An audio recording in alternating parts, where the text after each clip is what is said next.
13. Jesus' resurrection proves him God made man.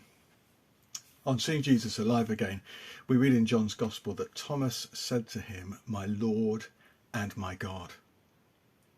If I was to ask you whether you thought Alexander the Great was really great, you'd have to look into the evidence of history.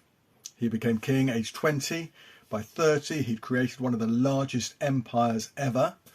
You might at least say that proves his greatness in fighting battles. So look, why should we shy away from saying there is proof then that Jesus is not just great, but God? We might agree that our first few reflections don't actually prove this. They were more pointers to the reality of God.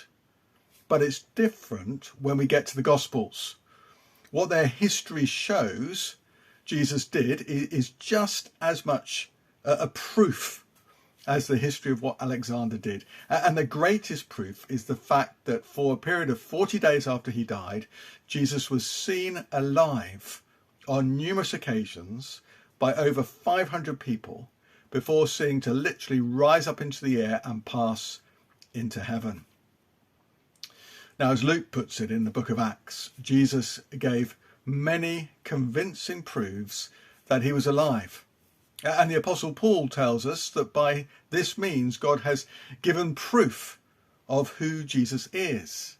Acts 17:31. Now, we've already seen that we can't argue the apostles were lying or that miracles can't happen, but some do wonder if the apostles were mistaken about the resurrection. Some suggest Jesus might have just fainted and then revived and told his followers he'd risen.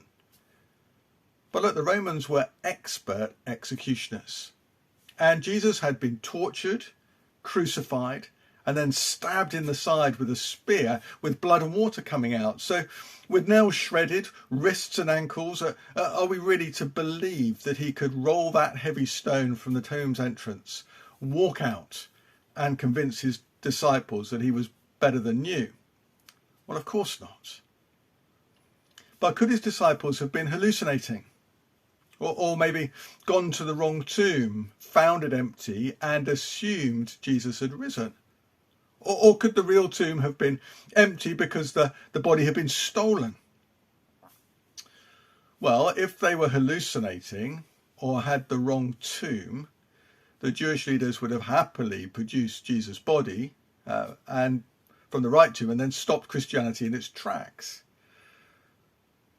But what shows all these theories must be wrong is that hundreds of disciples claimed to have actually touched and talked with and eaten with Jesus, looking better than you, before seeing him then ascend up into heaven. Seeing and talking with him, well, that proves, doesn't it, he wasn't recovering from near death, and that they weren't just assuming he rose because of an empty tomb. And touching and eating with him proved he wasn't a ghost.